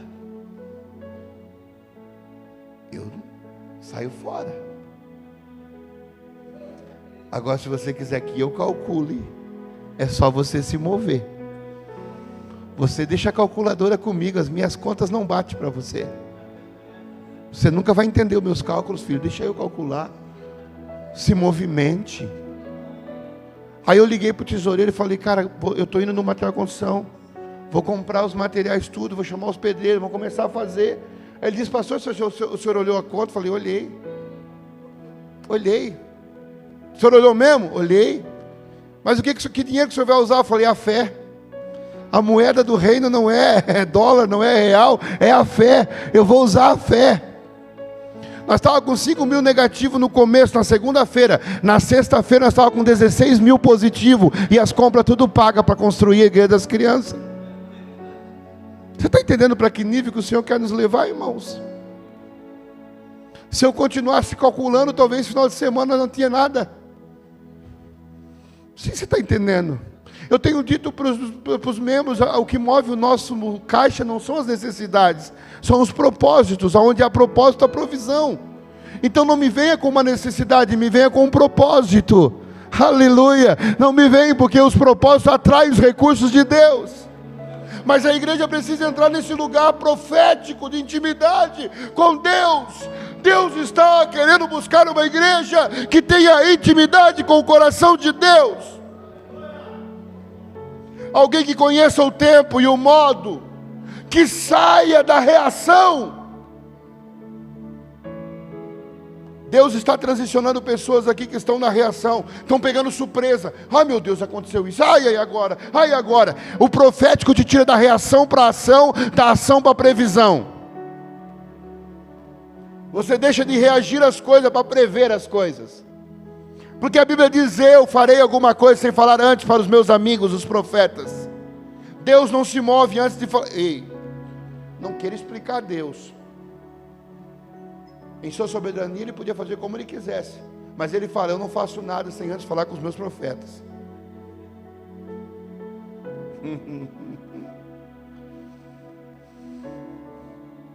Ana é alguém que conhecia o tempo e o modo e tinha sensibilidade de Deus.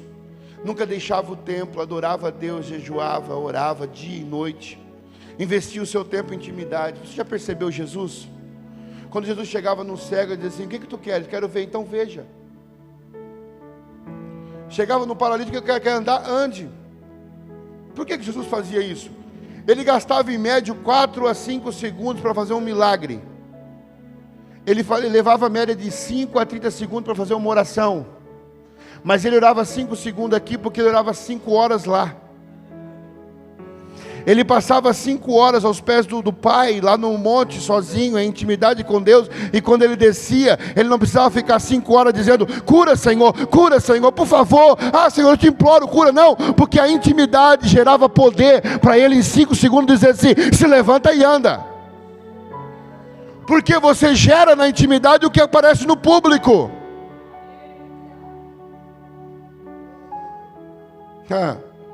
Se coloque de pé, irmão. O que eu tenho para falar tá bom.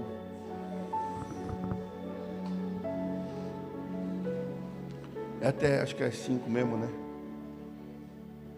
O que eu quero para essa sessão? Não se preocupe, irmãos, é um construir. À noite Deus tem um outro mover, mover é um só. Deus tem uma outra parcela de um único mover. Deixa eu dizer para você, é um sermão só que vai acabar amanhã de manhã. Então, não tente costurar o que ainda não foi costurado. Pega a porção de hoje. Pega a porção dessa tarde, como você pegou a porção da manhã. Eu estava orando agora antes de vir para cá, dizendo, Senhor, eu estou feliz demais, porque os corações estão abertos.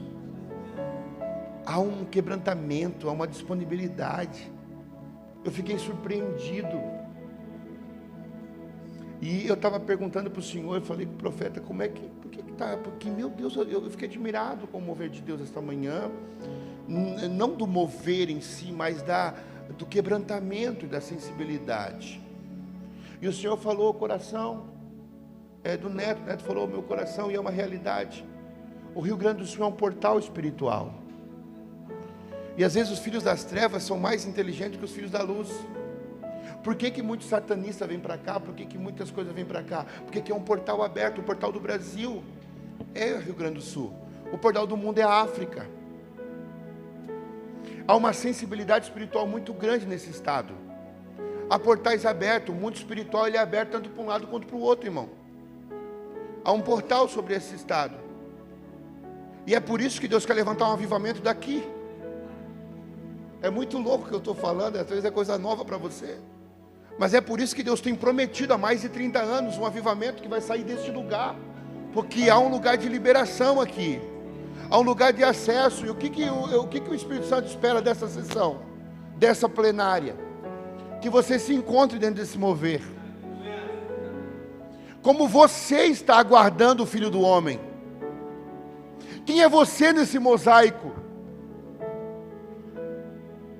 Quem é você nesse corpo de Cristo?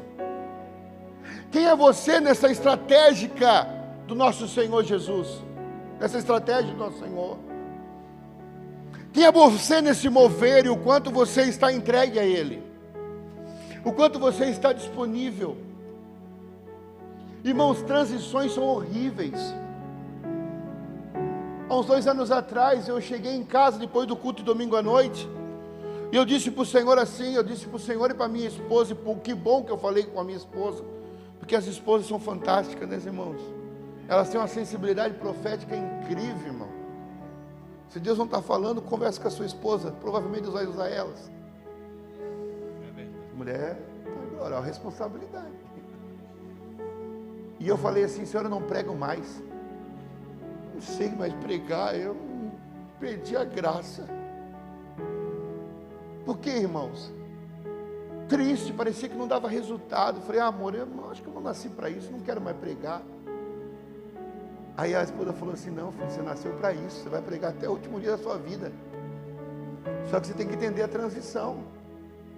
Deus está te transicionando para uma outra forma de pregar. E daí entrou um parafuso na minha cabeça, né? Entrou um triplex na minha cabeça, como diz esse ditado, né? Não sei se fala no Rio Grande do Sul isso. Eu falei, mas agora como é que eu vou mudar? Não tem como deixar de pregar a Bíblia. Não tem como deixar. Aí o Senhor falou assim, filho, é um novo tempo. O poder de concentração do povo está menor. Você está trazendo muita informação e pouca transformação. Eu quero mais transformação e menos informação. A minha esposa dizia, Felipe, tu fica meia hora só na introdução, falando hebraico, aramaico, distância de um lugar para o outro, língua, e falando isso aí não vai servir para ninguém, isso aí não vai fazer nada. Seja mais prático, Jesus era prático, seja prático. Toque corações, chega de informação, Deus quer trazer transformação. E eu falei, Senhor, é isso que o Senhor quer? Está aqui meus esboços, era para um tempo, era para um momento, não serve mais, não funciona mais. Eu quero o novo do Senhor. E transicionar não é fácil, irmãos, mas é a proposta do Senhor. Entenda o mover desse tempo. E eu quero orar por você. Deixa o mover tocar o seu coração. Deixa o Espírito Santo tocar em seu coração. Eu não estou falando de teologia, não estou falando nada disso, eu estou falando do poder do Espírito, irmão. Jesus não disse assim, olha, ficar em Jerusalém discutindo teologia até que do alto sejais revestido de poder. Não foi isso que ele falou. Nós precisamos do Espírito Santo, irmãos. Nós precisamos do Espírito Santo. Nós precisamos do toque dele. E a minha oração esta manhã para você, para essa tarde, meu Deus, que bagunça. É manhã, é tarde, é noite, vai dar certo. A minha oração para você essa tarde é: seja cheio do Espírito Santo, seja tocado pelo Espírito Santo, seja renovado pelo Espírito Santo, seja liberado pelo Espírito Santo. Experimente. Larga os teus conceitos acerca de como é a prática, acerca de como é as ações dos dons espirituais. Esqueça isso, esqueça. Se esvazie. A Bíblia diz em Lucas 9:23, quem quiser vir após mim, negue-se a si mesmo, abandone os seus conceitos, renuncie-se a si mesmo, tome a cruz de cada dia e siga-me. É um esvaziar-se, é um anular-se, é um dizer: Senhor, tira tudo que é de mim para que eu possa se encher de Ti. Eu só estou pedindo para você se disponibilizar. O Espírito Santo de Deus, ele é educado. Ele é educado. O diabo, ele age por pressão, opressão e possessão. O Espírito Santo age onde há liberdade. O Espírito Santo age aonde há liberdade. O diabo vem, pressiona, oprime. O Espírito Santo vem e bate na porta. Eis que estou à porta e bate. Eis que estou à porta e bato. Quem abrir a porta, ele não vai arrombar. Ele não vai arrombar a porta do teu coração. Ele está batendo na porta essa tarde. Ele está dizendo: eu estou aqui, eu estou batendo. Se você abrir, eu vou entrar e vou sentar com você. Há um tempo de intimidade do Senhor, há um tempo de mesa. Vem, Espírito Santo, vem, vem, vem, vem, vem sobre nós esta tarde. Deixa o teu rio fluir, deixa o teu vento soprar, deixa o teu fogo queimar até me consumir. Deixa o teu rio fluir, Deixa soprar, deixa o teu fogo queimar até me consumir. Talvez você esteja se perguntando: o que eu tenho que fazer, pastor? O que eu preciso fazer nesse momento? Deixa eu te responder. Você não precisa fazer nada. Só se disponibiliza. Só deixa a brisa do Espírito Santo tocar você. Só deixa a brisa do Espírito Santo tocar você. Aleluia! Toca-nos, Senhor. De dentro pra fora, vem queimar em mim. De dentro pra fora, até me consumir. De dentro pra fora, vem queimar em mim. De dentro pra fora, até me consumir. De dentro pra fora, vem queimar em mim. De dentro pra fora, até me consumir.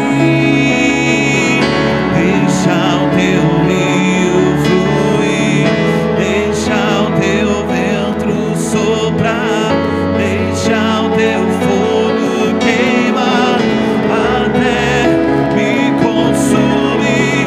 Deixa o teu rio fluir, deixa o teu vento soprar, deixa o teu fogo queimar até me consumir.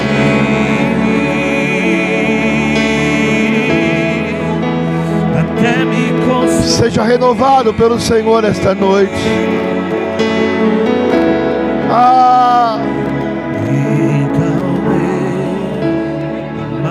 Demonstre a Ele o quanto você quer se envolver neste mover. Deus, não tenha medo. Deus não te chama a primeiro momento a se comprometer. Deus chama você a se envolver. O convite do Senhor é se envolver. O comprometimento é a sua resposta. O convite do Senhor é se envolver. O comprometimento é a sua resposta. Ele te envolve e você se compromete. Deixa Ele tocar você essa tarde. Se hoje ouvires a voz do Senhor, não endureça o seu coração. Deixa o Espírito Santo tocar você. Há um renovo do Senhor. Há um renovo do Senhor. O que Deus quer fazer nesses próximos dias, diz o Senhor, naturalmente não dá para fazer. Naturalmente não dá para fazer. O natural não guerreia no sobrenatural. O natural não tem força no sobrenatural. E a guerra do Senhor sobre este lugar é sobrenatural, é no poder do Espírito. Você precisa se despir esta noite de todo o seu paradoxo, de todo o seu conceito, de todo o seu preceito, de todo o seu preconceito. Experimente a viver na força do Senhor, no fluir do Espírito. Toca, Jesus, toca, Espírito Santo.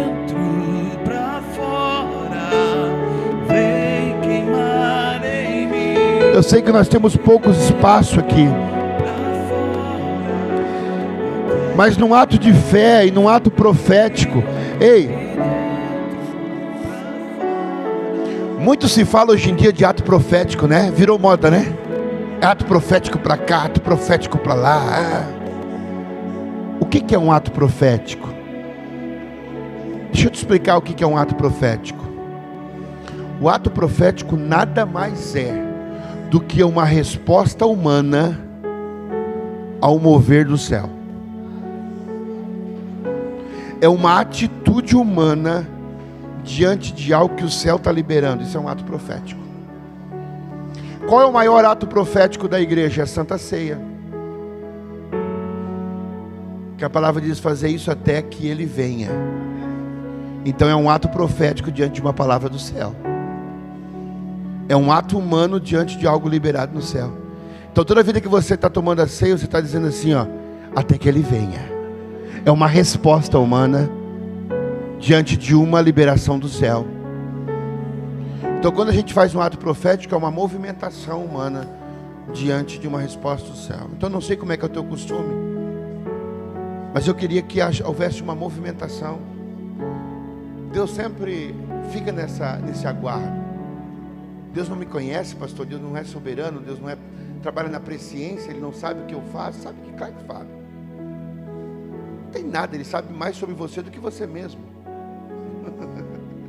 Ele conhece muito melhor você do que você mesmo. Mas quando você faz um ato profético, você está dizendo uma resposta minha, racional, com entendimento. Nosso culto é com entendimento. Ah, pastor, eu fui lá para frente, mas nem sabia o que estava fazendo. Não venha. Ah, me deu um negócio e eu girei, não sabia nem o que estava fazendo. Mentira. Isso não é de Deus. Qualquer ação espiritual é racional, é entendível. Mas eu quero te convidar a um ato profético. Aqueles que querem se render ao mover, dá um passo à frente. Vira até diante do Senhor. Senhor, eu quero participar desse mover. Você veio até Gravataí, é Gravataí aqui. É Gravataí aqui. Você está até em Gravataí e você está fazendo um ato profético dizendo: Senhor, eu quero levar este mover para a minha cidade. Eu quero levar este mover para a serra. Eu quero levar este mover para o sul. Eu quero levar este mover. Eu quero.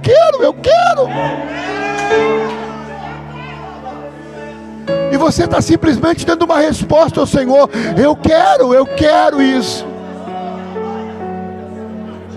Eu quero pisar em águas mais profundas. Eu quero entrar numa dimensão mais profunda de revelação do Senhor. Eu quero. Eu sei que é um campo desconhecido e é para todos nós, mas é o lugar onde o Senhor libera as coisas. É o único lugar onde o Senhor libera a provisão.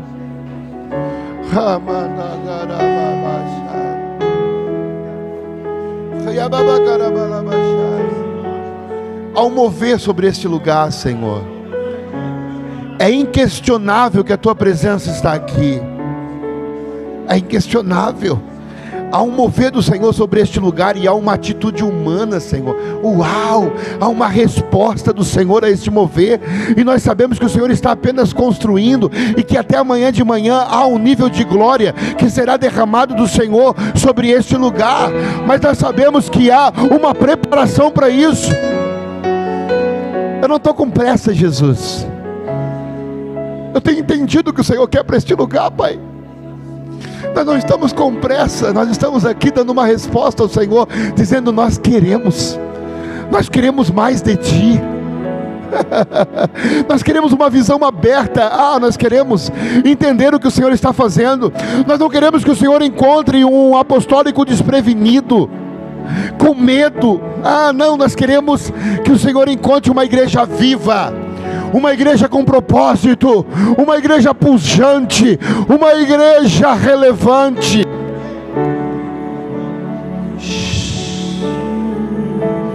Traga um avivamento, Senhor. Traz um recobrar de sentidos. Aquele que já perdeu a força, aquele que já caiu. A tua palavra diz que o Senhor dá força ao cansado e revora o vigor daquele que já não tem mais nenhuma força. O Senhor faz isso. O Senhor aviva a tua igreja. O Senhor aviva a tua obra, sim. O Senhor traz provisão. O Senhor é o Deus da visão. O mover encontra uma visão clara. Que o Senhor encontre uma igreja viva, mas que o Senhor encontre uma igreja também que ame a sua palavra. Uma igreja mestral, uma igreja que tenha fundamento, uma igreja que tenha uma igreja sobre a rocha, uma igreja estabilizada, não uma igreja menina, mas uma igreja madura.